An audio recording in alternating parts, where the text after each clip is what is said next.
አባ እርሶ ጋር ልምጣና ስለ ግንኙነት እንግዲህ ስንናገር ሰው አብሮ ለመኖር የተፈጠረ ፍጡር ነውና ጤናማ የሆነ ግንኙነት እንዴት መተርጎም እንችላለን? ከዛም አያይዘው ግንኙነት ስንልስ ክፍሎች አሉት ወይ? ስንት አይነት ግንኙነቶች አሉ? ግንኙነትን እንግዲህ በሚመለከት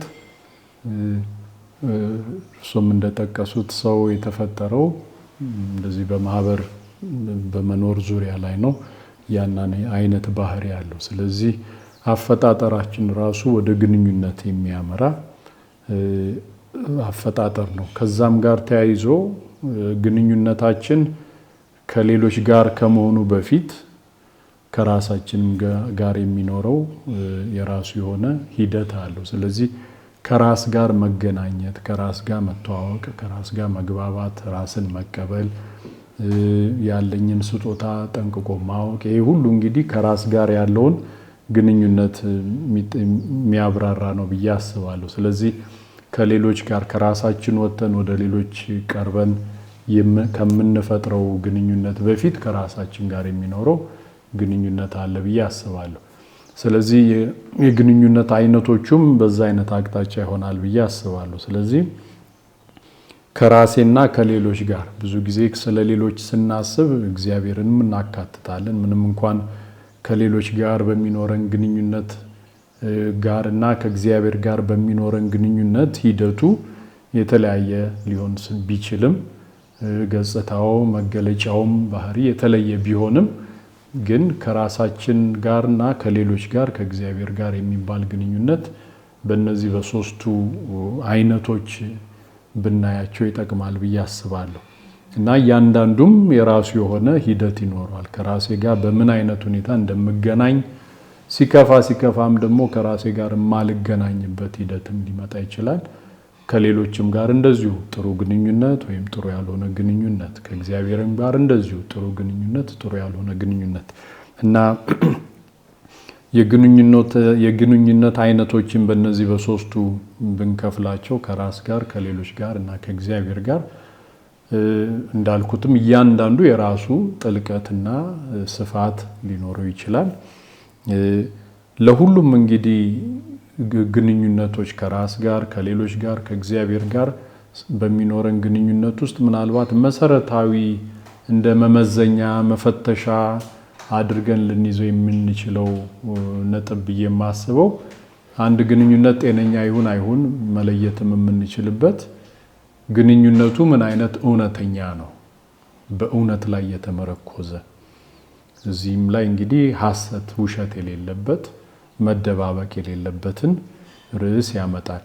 ስለዚህ ግንኙነቱ እውነተኛ ነው ወይስ የውሸት ግንኙነት ነው? ስለዚህ የመጀመሪያው እውነተኛ የሆነ ግንኙነት። በሁለተኛ ደረጃ ግንኙነቶች ደግሞ ጥሩ ሊሆኑ ይገባል። ስለዚህ ጥሩ የሆነ ደግነት ያለው ክፋት ያልተሞላበትን ማለት ነው። ስለዚህ ከራስም ጋር ጎጂ ያልሆነ የራስ ምልከታ፣ ጎጂ ያልሆነ የራስ ግንኙነት፣ ከሌሎችም ጋር እንደዚሁ ከእግዚአብሔርም ጋር እግዚአብሔርን የሚንቅ እግዚአብሔርን የሚያቃልል ጥሩ ያልሆነ ግንኙነት፣ እግዚአብሔርን በመበዝበዝ አይነት አስተሳሰብ ልንቀርብም የምንችልበት አጋጣሚ ስለሚኖር ስለዚህ ግንኙነቶች ጥሩ የሆኑ ግንኙነቶች፣ ደግነት የተሞላቸው ግንኙነቶች የሚል ሐሳብ ይጠቅማል ብዬ አስባለሁ። በሶስተኛ ደረጃ ደግሞ ግንኙነቶቻችን ውበት ያላቸው ሊሆኑ ይገባል። የሚያምሩ ደስ የሚያሰኙ ለምሳሌ አንዳንድ ጊዜ በጣም ተመስጠን የምናያቸው ነገሮች ስዕልም ሊሆን ይችላል፣ ሙዚቃም ሊሆን ይችላል። ብቻ በተመስጦ የምናየው ነገር ውበት ያለው ነገር በመሆኑ ምክንያት ነውና ግንኙነታችንም እንደዚሁ ውበት ያለው ወይም የውበት ነጸብራቅ የሚያንጸባርቅ ሊሆን ይገባል ብዬ አስባለሁ። ስለዚህ ግንኙነት ጤነኛ ይሁን አይሁን የምንፈትሽበት እነዚህ ሶስቱ ነጥቦች ናቸው ብዬ አስባለሁ። እውነት የተሞላበት ግንኙነት፣ ደግነት የተሞላበት ጥሩነት፣ ሌላውን የማይጎዳ፣ በሶስተኛ ደረጃ ደግሞ ውበት ያለው ደስ የሚያሰኝ የሆነ መመሰጥ ውስጥ የሚከት አይነት ሲሆን እንግዲህ ግንኙነቱ ጥሩ ነው፣ በእግዚአብሔርም ዘንድ ተቀባይነት ያለው በሌሎችም ዘንድ ተቀባይነት ያለውና ጤናማ ይሆናል። ጤናማ የሆነ ግንኙነት ይሆናል ብዬ አስባለሁ።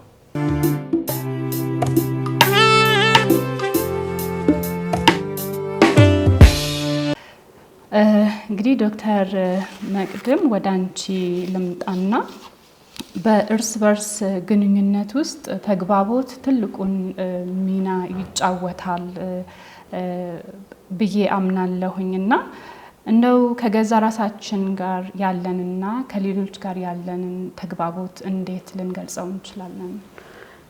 በጣም ጥሩ ጥያቄ ነው። ግን ወይዘሮ አባበችና አባቴ ጥሩ አድርገው ገልጸውታል። እኔ የምጨምረው ብዙ ነገር አለ ብዬ አላስብም። ግን እንደው ከጠየቅሽኝ አይቀር ከራስ ጋር ያለ ግንኙነት ከሀሳብ ይጀምራል። የምናስባቸው ነገሮች አንዳንድ ጊዜ አሉታዊ ይሆናሉ፣ አንዳንድ ጊዜ ደግሞ አዎንታዊ ይሆናሉ። ከራስ ጋር የምናደርጋቸው ውይይቶች ኮሚኒኬሽን የምንለው ይመስለኛል፣ ተግባቦት የምንለው ምንን ያካትታል? አንዳንድ ጊዜ በጣም መልካም በጎ አመለካከት ካለን ለፈጠራው ሁሉ ምክንያት ሊሆን ይችላል። ትልልቅ ነገር የፈጠሩ ሰዎች በሀሳባቸው ከራሳቸው ጋር ተመካክረው ይሄ እንዲህ ነው ብለው አስበው አውጥተው አውርደው ነው። ቅድም እናቴና አባ ስለ መክሊት አውርተው ነበርና መክሊታቸውን ፈልገው አግኝተው ነው ለትልልቅ ፈጠራ። ለምሳሌ እዚህ ቤት ውስጥ ቁጭ ብለን ይሄ ሶፋ የአንድ ሰው ውስጡ በምናቡ አሰላስሎ የፈጠረው ውጤት ነው። ይሄ መብራት አንድ ሰው ኢንላይት እንደሆነ አስቦ አሰላስሎ ይሄንን ከዚህ ጋር አድርጌ ብሎ የፈጠረው ነገር ነው። ስለዚህ ከራስ ጋር ጊዜ ወስዶ ማሰብ ማሰላሰል ከትውስታ ማህደራችን አውጥተን ነገሮችን ማቀናጀት እንድንችል በህይወታችን የተከሰቱ አሉታዊ ነገሮችን ጥለን ማለፍ እንድንችል አዎንታዊ ነገሮችን እየገነባን መሄድ እንድንችል ትልቅ አስተዋጽኦ ያለው ከሌሎች ጋር ደግሞ ያልሽኝን ግንኙነት የሚያንጽልን የሚያርቅልን ትልቅ መሳሪያ ነው ማለት ነው። ከሌሎች ሰዎች ጋር የምናደርገው ግንኙነት ቅድምም እንደተባለው መጀመሪያ ከራሳችን ጋር ያለው ግንኙነት ጋር ይንጸባረቃል። እኛ በውስጣችን ሰላም፣ ፍቅር፣ ደስታ ያዝን ከሆንን ያንን ነው ከሌሎች ሰዎች ጋር በምናደርገው ተግባቦት ውስጥ የምናንጸባረቀው ማለት ነው። አንዳንድ ጊዜ እንዲያውም ከፍቶን የሆነ ሰው ማግኘት እንፈልጋለን አይደል? ለምን ያ ሰው ውስጡ ጥሩነት የተሞላ ስለሆነ እንዲያውም እሷን ባገኛት ቀለል ይለኝ ነበር ባዋያት የምንላቸው ሰዎች አሉ። እነዛ ሰዎች ክፍት እንድንሆን ይጋብዙናል። ግንኙነቱም ደግሞ የእርስ በርስ ግንኙነቱም ጥሩ ስለሆነ ማለት ነው። ስለዚህ ከራሳችን ጋር ሰላም ካለን ከሌሎች ሰዎች ጋርም ሰላማዊ ግንኙነት መፍጠር ከባድ አይሆንም። ከሌሎች ሰዎች ጋር የምናደርገው ተግባቦት ወይ ኮሚኒኬሽን ያው መሰረቱ ቃላት ናቸው። በቃላት እንደተባለው ቅድምም መምረጥ ያስፈልጋል። ቃላት ከማን ጋር ነው ማወራው ብለን መምረጥ ያስፈልጋል። ከልጆች ጋር ከሆነ ልጆች በሚገባቸው መጠን፣ ከአዋቂዎች ጋር ከሆነ አዋቂዎች በሚገባቸው መጠን። እንደተባለውም ደግሞ እያንዳንዱ ሰው በእግዚአብሔር አምሳያ እንደተፈጠረ የእግዚአብሔር እስትንፋስ ውስጡ እንዳለ አምነን ማክበር ያስፈልጋል ሰዎችን በሙሉ። ያንን ይዘን ከሰዎች ጋር ስንግባባ ግንኙነት ወይም ደግሞ ኮሚኒኬሽን ስናደርግ ተግባቦት ስናደርግ ጥሩ የሆነ ውጤት ይኖረዋል ማለት ነው። ስለዚህ ከቋንቋ ባሻገር ደግሞ የምናሳያቸው የፊት ገጽታዎች አንዳንድ ጊዜ ጥሩ ነገር እያወራን ግን ሰውን በመጸየፍ የምናይ ከሆነ ያ የፊት ገጽታችን ከቃላቱ የበለጠ አስፈሪ ሊሆን ይችላል። ሰዎችን በንቀት ወይም ደግሞ ዝቅ በማድረግ አይናችን ይሆናል ፊታችን ሊሆን ይችላል። ኦር የምንጫን መስለን የምናወራ ከሆነ ቃላት ብቻ ሳይሆን አካላዊ የመግባቢያ ዘዴዎችም አሉን ማለት ነው። ስለዚህ ቃላትን መምረጥ፣ ትክክለኛውን ደግሞ የአይን እይታ ገጽታን መጠቀም ለእርስ በርስ ግንኙነት የራሳችን ጋር ደግሞ ራሳችንን እያነጽን ከራስ ጋር ተግባቦት ማድረግ ያስፈልጋል ብዬ አስባለሁ።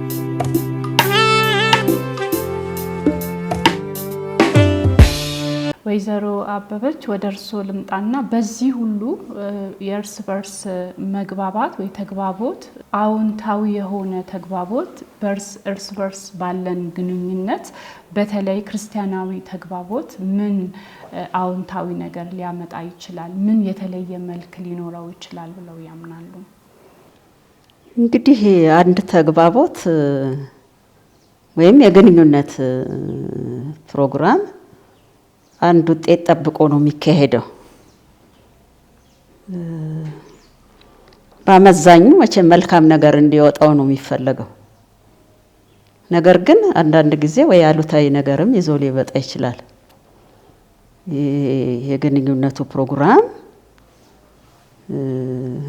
ጥሩ ውጤት ሳያመጣ ደካማ አይነት ሆኖ ሊገኝ ይችላል። የታሰበውን ዓላማ ከግብ ላያደርስ ይችላል። አዎንታዊውን በአዎንታዊ እንወስደዋለን። መቼም መልካም ነው፣ መልካሙን በዛው ማስቀጠል ነው የሚሆነው። አሁን እኛ ምናልባት ትኩረት ልንሰጠው የሚገባው አሉታዊ የሆነ ነገር ውጤት ምንም ሳይስማሙ መበተን እንደማለት አይነት ነውና ያ ለምን ተከሰተ? ለምን ሊከሰት ይችላል? አንዳንዴ እንደዛ ይከሰታል። በቤተሰብ ውስጥም ቢሆን እንኳ ወይ እናትና አባት፣ ባልና ሚስት ወይ ልጆች ከወላጆቻቸው ጋር ዝም ብለው ተንጫጭተው ሊለያዩ ይችላሉ፣ መግባቢያ ነጥብ ላይ ሳይደርሱ። እንደው አንዳንድ ምክንያት ይሆናሉ ከሚባሉት ውስጥ እኔ የምጠቅሳቸው ነጥቦች ግንኙነቱ የሚያጠነጥንበትን ጭብጡን በደንብ ያለመለየት አንዱ ነገር ነው። በትክክል ያለመለየት፣ በትክክል ግንዛቤ ያለመያዝ፣ የምንነጋገርበት ዋናው ነጥብ የቱ ነው ብሎ ፍሬ ሀሳቡን ያለመለየት፣ ያለመደማመጥ ወደ አሉታዊ ነገር ይወስዳል። መጨረሻው ሳይታወቅ ቶሎ ብሎ ለውሳኔ መቸኮል፣ ሳይቋጠር ዝም ብሎ የሚለይ ሊሆን ይችላል የሚተው። አንዳንድ ደግሞ ከዚህ አባላት በቤተሰብ ይሁን በስራ ይሁን በተለያየ ቦታ ድርቅ ያለ አቋም ያላቸው ሰዎች ሊኖሩ ይችላሉ። ክርክር የሚያበዙ ሊሆኑ ይችላሉ። የኔ ሀሳብ ተቀባይነት ከሌለው በቃ አልቀበልም የሚሉ ሰዎች ሊኖሩ ይችላሉ። አሁን እንዲህ አይነቱ እንትን ያለውን ግንኙነት ጤናማ ላይ ያደርገውና ውጤታማ ላይ ያደርገው ይችላል። አንዳንድ ጊዜ የግለሰቦች ባህሪ አፍራሽ ነገር ይዞ ሊመጣብን ይችላል። ይሄ እንግዲህ መታረም የሚገባው አይነት ነው ሊሆን የሚችለው። ሌላው ደግሞ ይሄ ተግባቦቱን እንትን የሚመራው ሰው ተገቢ የሆነው የተግባቦት ግንዛቤ ወይ ክህሎት ከሌለው የሚሰነዝራቸው ቃላቶች ወይም ሴትም ትሆን ወንድ እንግዲህ እንደዛ ለማለት ነው ራሱ አባላቱን የሚበትን ሊሆን ይችላል። በትክክል ሰውን ወደ አንድ ሀሳብ ሰብሰብ አድርጎ የሚያመጣ ላይሆን ይችልና ተበትኖ የሚቀር ሊሆን ይችላል። ምናልባት በዚህ በተግባቦት ሂደት ውስጥ ፕሮግራም ውስጥ ሰዎችን ለማዳመጥ እድል መስጠት ያስፈልጋል። ስሜታዊ ሆኖ ከመናገርም ትንሽ ቆጠብ ማለቱ ጥሩነት አለው። የሰው አስተያየትንም መቀበል ጥሩ ነው። ምክንያቱም ቅድም እንዳልነው ሰው ሁሉ የተለያየ ነው። አስተዋጽኦ ያደርጋል ለአንድ ነገር፣ ለአንድ ግንባታ። አንድ ቤት እንኳን ሲሰራ እንግዲህ ፍልጡ ብቻ አይደለም ቤት የሚሰራው፣ ስንጥሮችም ሳጋ ይሆናሉ። ስለዚህ ሊገቡበት የሚችሉበትን ቦታ መፈለግ ነው እንጂ የሀሳብ ትንሽና ትልቅ ብሎ ልዩነት መፍጠሩ ጥሩነት አይኖረውም ማለት ነው።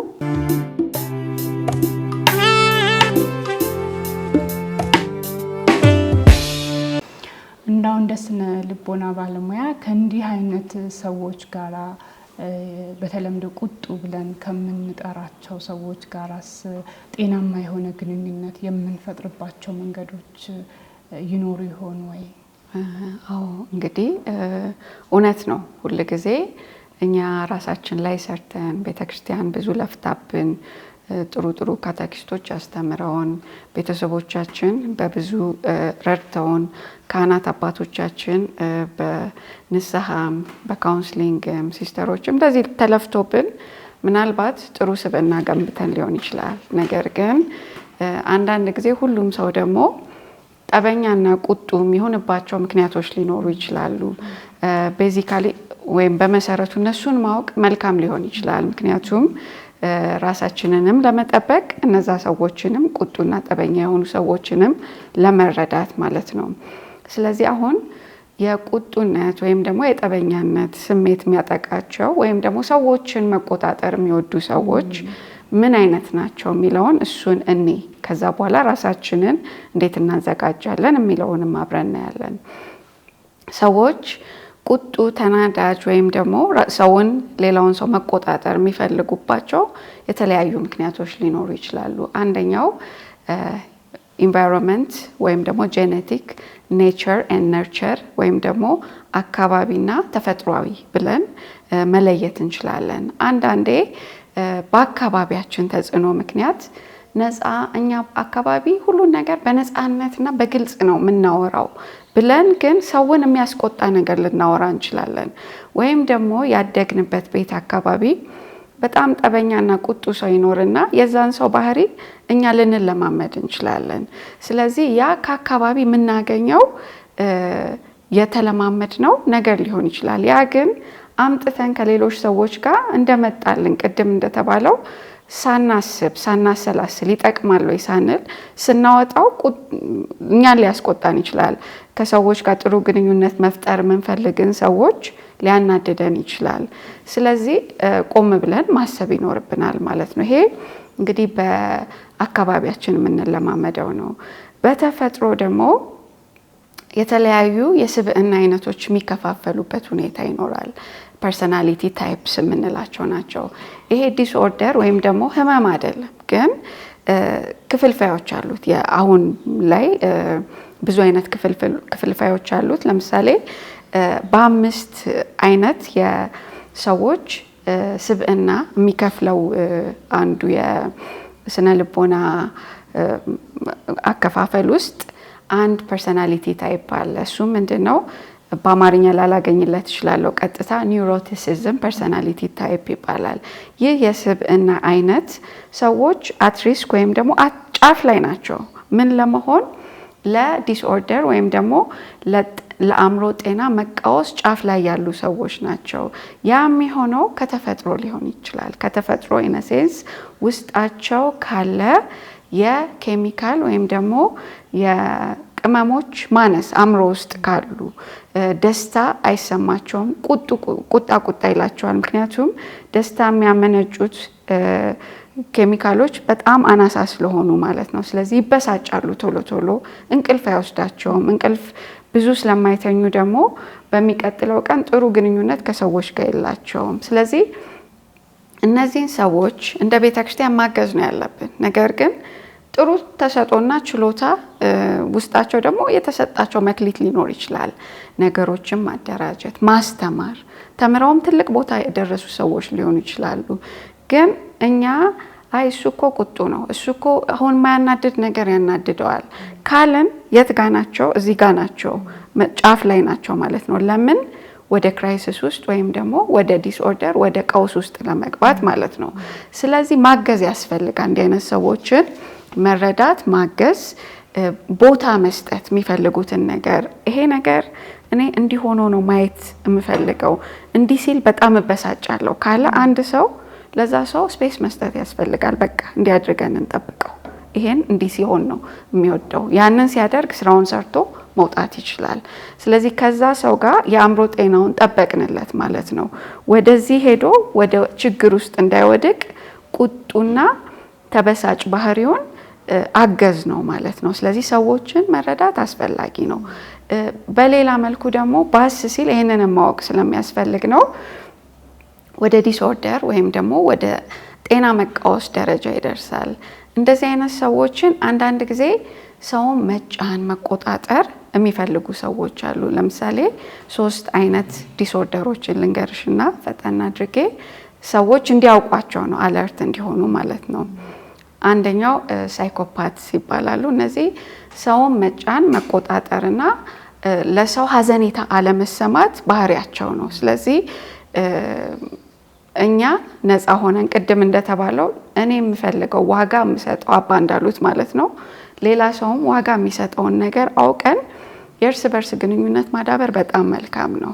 ነገር ግን አንዱ ሰው እኛን መጫን መቆጣጠር ሰላም መንሳት ከሆነ እና ያ ደግሞ በሚታይ ደረጃ የአእምሮ መቃወስ ውስጥ የገባ ሰው ከሆነ ርቀት መጠበቅ ያስፈልጋል። ሌላው ዳርክ ኢምፓትስ ይባላሉ። ይሄ ባለፉት 2 ዓመታት የአሜሪካ ሳይኮሎጂ አሶሲዬሽን ሲጨቃጨቁበት ነበረ። ወደ ዲስኦርደርነት ዴስም ውስጥ ይግባ አይግባ፣ የበሽታዎችን የሚያጠና እንትን ውስጥ ይግባ አይግባ፣ ይመደብ። እኔ ይመደብ ከሚሉት ላይ ነኝ። ምክንያቱም ምንድን ነው የሚያደርጉት? እኛ አንቺም እዚህ ያሉትም የስነ ልቦና ባለሙያዎች ስለሆኑ ታውቂያለሽ።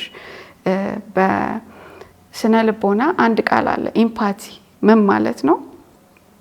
በሰዎች ቦታ ሆነን ራሳችንን ማየትና ለሰዎች ሀዘኔታ እንዲህ የሆነው እንዲህ ነው ብለን ለመረዳት ሁሌ ቅርብ መሆን አለብን እንደ ስነ ልቦና ባለሙያ። እነዚህ ሰዎች ሰዎችን ይረዳሉ፣ የደረሰበትን ነገር ያውቃሉ። ግን ለምንድን ነው የሚጠቀሙት? ያንን ሰው ለማጥቃትና መጥፎ ነገር ለማድረግ ለመቆጣጠር። ለምሳሌ ዳርክ ኢምፓትስ የሰዎችን በአእምሯቸው ጥሩ ይረዳሉ፣ ጥሩ ሁኔታ ላይ እንደሆንሽ እንዳልሆንሽ። ያንን ግን ከአንቺ ውስጥ ያለውን ነገር ሚስጥርሽን ማውጣት ነው የሚፈልጉት። ያንን ስታውጪላቸው መቆጣጠር ነው የሚፈልጉት። ምናልባት ሰው በተሰበሰበበት ቦታ ዳርክ ሂውመር የሚባል ነገር አላቸው። ጥቁር የሆነ ቀልድ። ለምሳሌ አንቺ ሚስጥር ብለሽ የነገርሻቸውን ነገር እንዲህ በተሰበሰብንበት ቀስ ብለው አንቺን በሚያዋርድ መልኩ ገጽታሽን ለማበላሸት ለማጠልሸት ይጠቀሙበታል። ወይ ደግሞ አንቺን ለመቆጣጠር ይህንን ነግረሽኝ የለ ይህን ባወጣውስ፣ ወይም ደግሞ ሄደው ሚስጥር ብለሽ የነገርሻቸውን ነገር ለሰው ሁሉ ያንቺን ገጽታ ለማጠልሸት ይጠቀሙበታል ማለት ነው። ይሄ ጤናማ አይደለም።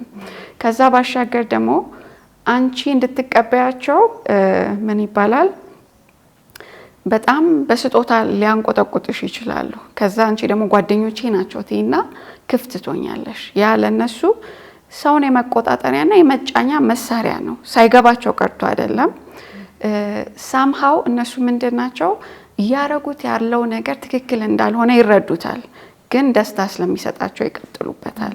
ከእንደዚህ አይነት ሰዎች ጋር ሰውን በክፉ መቆጣጠር ከሚፈልጉ ሰዎች ጋር አንዳንድ ጊዜ ሰላም ተመኝተን መለያየት ርቀትን መጠበቅ አስፈላጊ ሊሆን ይችላል። ከዚሁ ጋር ደግሞ አንድ የመጨረሻ ናርሲሲስት ፐርሰናሊቲ ዲስኦርደር የሚባሉ አሉ። እነዚህ ደግሞ እጅግ የገዘፈና ራሳቸውን በጣም አጥብቀው የሚወዱ ሰዎች ናቸው። ስለዚህ ማንኛውም ሰው ከነሱ ሊስተካከል ከመሰላቸው ማጥቃትን ይወዳሉ። ብዙ ነገር መቆጣጠርን ይፈልጋሉ። ሰዎች ከነሱ ልቀው እንዲታዩ አይፈልጉም።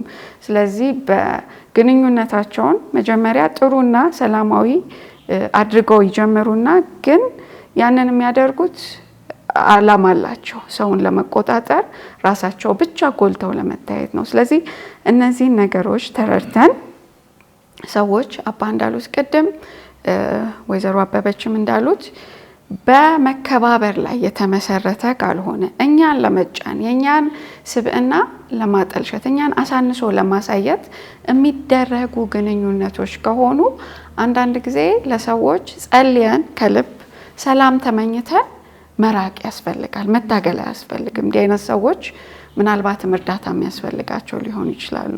አንዳንድ ጊዜ ቅድም እንደተባለው አታለው እንደዚህ በስጦታም በምንም አድርገው ትዳር ውስጥም ሰውን ሊከቱ ይችላሉ። ስለዚህ እንደ መጽሐፍ ቅዱስ እንደሚለው እንደ እርግብ የዋህ እንደ እባብ ደግሞ ብልህ መሆን አለብን።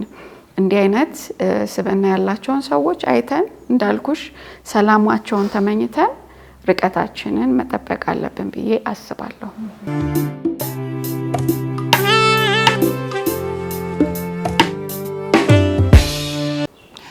ወይዘሮ አበበች ወደ እርስዎ ልምጣና እንግዲህ ከግንኙነቶች መካከል አንዱ የትዳር ህይወት ነው። ወጣቶች ከመተጫጨት በፊት ወይ ደግሞ ወደ ትዳር ከመግባታቸው በፊት እንደው ይሄንን ግንኙነት በምን መልኩ ቢያስኬዱት ይሻላል? ወደ እነዛ ደረጃ ከመድረሳቸው በፊት ሁለት ወጣቶች ወደፊት አብረው ለመኖር የሚያስቡ ወጣቶች እንዴት ቢተዋወቁ የተሻለ ነው ብለው ያምናሉ? ከተመክሮ ካሎትም የህይወት ተመክሮ አያይዘው ቢመልሱልን፣ ሀሳብ ቢሰጡን። እንግዲህ ጋብቻ በቤተ ክርስቲያናችን የተከበረ ነው። በጋብቻ አንድ ቤተሰብ ሲመሰረት ያ ቤተሰብ ትንሿ ቤተ ክርስቲያን ተብሎ ይወሰዳል። በካቶሊክ ቤተ ክርስቲያን ህፃናት የሚያድጉበት ምቹ ቦታ ነው። ቀጣይ የሆነ ዜጋ የሚፈልቅበት በመሆኑ የቤተሰብ ምስረታው በቤተ ክርስቲያን የሚደገፍ ነው። እግዚአብሔርም የፈጠረው ነው ጋብቻን። ነገር ግን ጋብቻው የሚመሰረትበት ሁኔታ ያው ቤተ ክርስቲያናችን የራሷ የሆነ አሰራር አላት። በተክሊል እንዲጋቡ ነው ለጋብቻ የደረሱ ወጣቶች መቼም በተክሊል እንዲጋቡ ነው ትምህርቱም ያለው ምክሩም ያለው። ከዚህ ውጪ ያለ የቅድመ ግንኙነት ብዙ ተደጋፊነት የለውም። ምክንያቱም ሁለቱንም ጎጂ ስለሚሆን ወንዱንም ሴቱንም ቢሆን ጋብቻ ከመመስረቱ በፊት ወደ ጾታዊ ግንኙነት ውስጥ መግባት ተደጋፊነት የማይኖረው ነው የሚሆነው። ነገር ግን ወጣቶች ራሳቸውን ከቻሉ ቢያንስ ራሳቸውን በኢኮኖሚ ከቻሉና ለመጋባት ውሳኔ ላይ ከደረሱ ወደ ቆሞሳቸው በመሄድ በማሳወቅ ተገቢ የሆነ ትምህርት የሚያገኙበት ሁኔታ ስላለ ይህን ስርዓት ካደረጉ በኋላ ወደ ጋብቻው መሄዱ ክብር ነው። ለቤተ ክርስቲያኗም ክብር ነው፣ ለነሱም ክብር ነው። ሁሉ ነገር መልካም ነው የሚሆነው። አንዳንድ ሁኔታዎች ግን እኔ ሳገናዝብ ሳይ ምናልባት ብዙ ወጣቶች በቤተ ክርስቲያን አገልግሎት ላይ ይሳተፋሉ። በመዘምራንነት ብዙ ጊዜ ያገለግላሉ። እድሜያቸው ለጋብቻ የደረሰ አይነት ሆኖ ነው የሚገኛለው። ነገር ግን አንዳንድ እርስ በርሳቸው ለመጠያየቅ የሚፈራሩ ይመስለኛል። እንግዲህ ይሄ የኔ ግምት ነው። ከተወሰኑ እንደው ከአንድ ከሁለት ሰው ከሰማሁት በስተቀር ጥናት አይደለም። ነገር ግን አብረው ከመቆየታቸው የተነሳ እንደ ወንድም ነው የምንተያየው፣ እንደ እህት ነው የምንተያየው የሚል አይነት ሐሳብ ውስጥ ይገባሉ። አብረው ስላገለገሉ ግን እኔ ወንድምና እህቶች ናቸው ብዬ አላስባቸውም። እነሱ በቅንነት ወደ ውሳኔ ከደረሱ ከተፈቃቀዱ ተነጋግረው በቤተ ክርስቲያን ስርዓት መሰረት ወደ ጋብቻ ቢገቡ ለነሱ እንደውም መልካም ነው ብዬ አስባለሁ። ለምን በአንድ አይነት የቤተ ክርስቲያን ስርዓት ውስጥ ነው ያደጉት። እርስ በርስ ይተዋወቃሉ። ያላቸውን ግንኙነት ቀና ያደርግላቸዋል። ሳይረፍድም ሳይመሽም እንደ ወደ ጋብቻው ጠጋ በሉ፣ ሚናችሁን ለዩ ነው የምላቸው እኔ ለወጣቶች የምመክራቸው።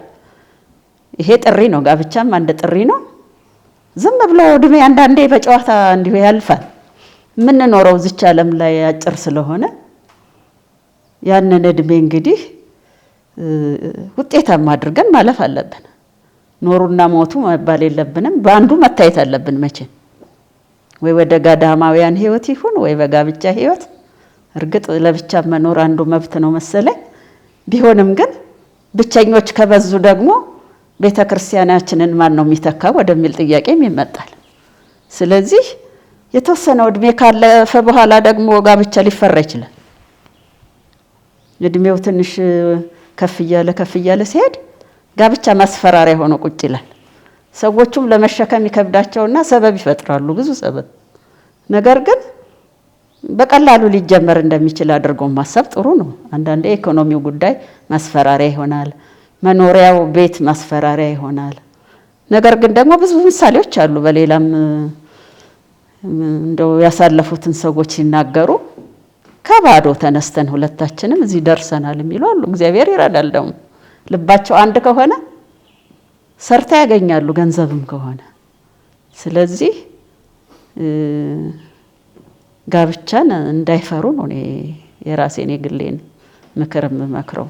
ማስፈራሪያዎቹን እንደምንም እንሸከማለን። የሚሸከሙበት ጫንቃ ይሰጣቸዋል እግዚአብሔር። ስለዚህ ሚናቸውን ቢለዩ ጥሩ ነው። ወደ አንዱ ጋር ጠጋ ማለት ጥሩ ነው በጊዜ ብዬ እላለሁ።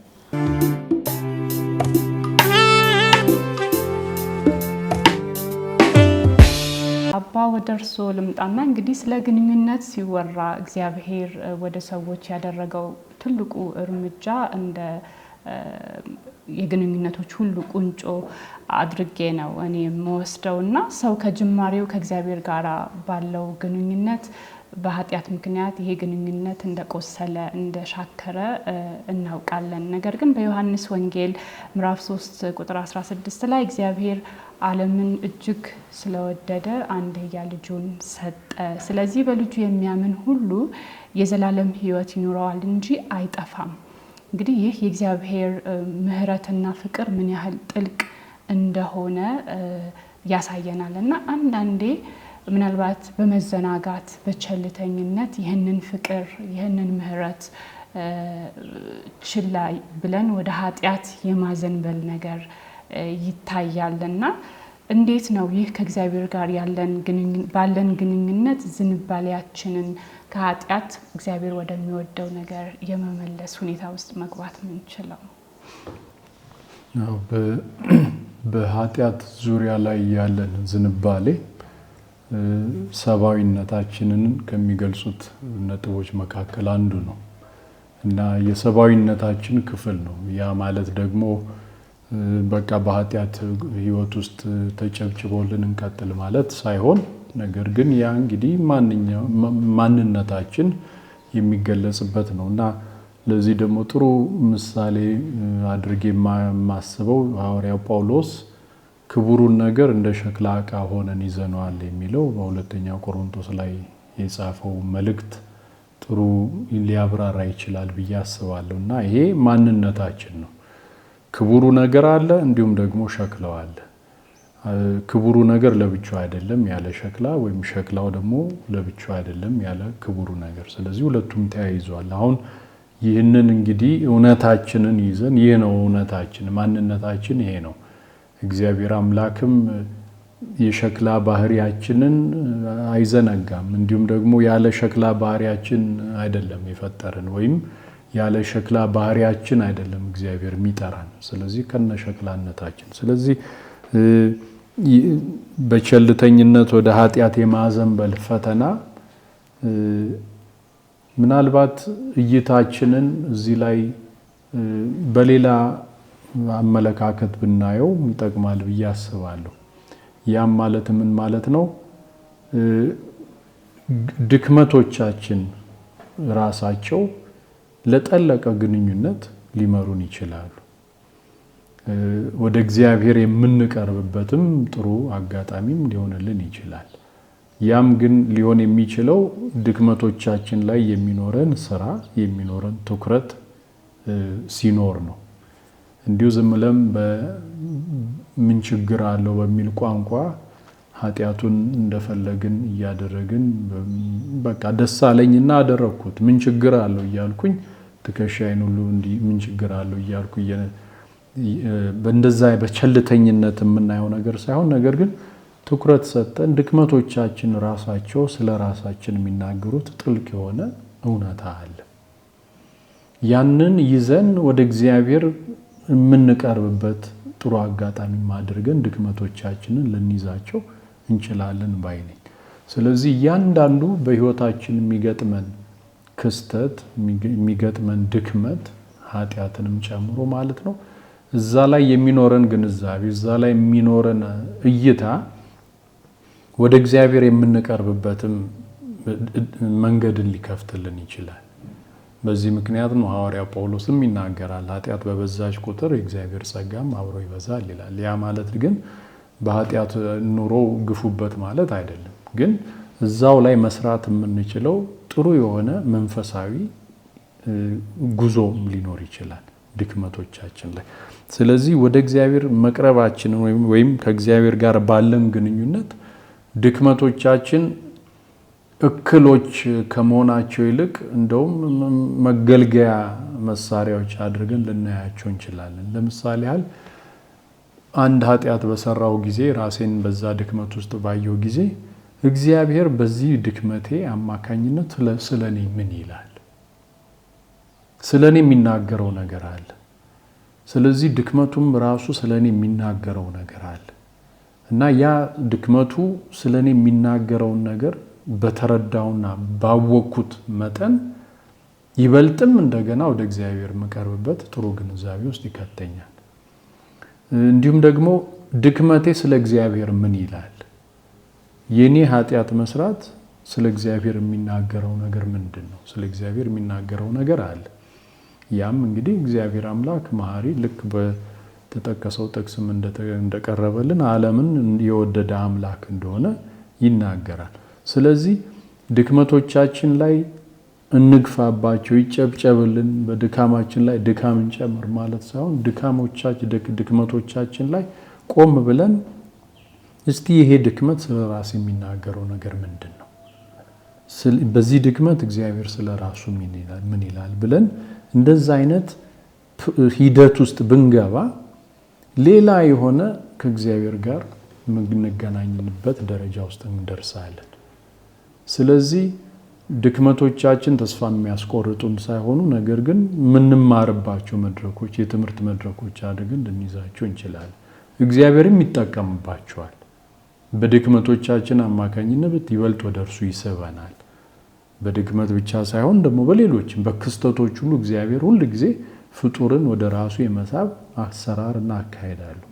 ስለዚህ ድክመቶቻችን እንቅፋት ከመሆናቸው ይልቅ እስቲ ድክመቶቻችን ስለ ራሳችን ምን ይላሉ፣ ስለ እግዚአብሔር ምን ይላሉ? መጨረሻ ላይ በዚህ የራስ ግንዛቤና በዚህ ስለ እግዚአብሔር ያለን ግንዛቤ ሁለቱን ይዘን የጠለቀ ግንኙነት ውስጥ ወደ እግዚአብሔር እንቀርባለን ማለት ነው።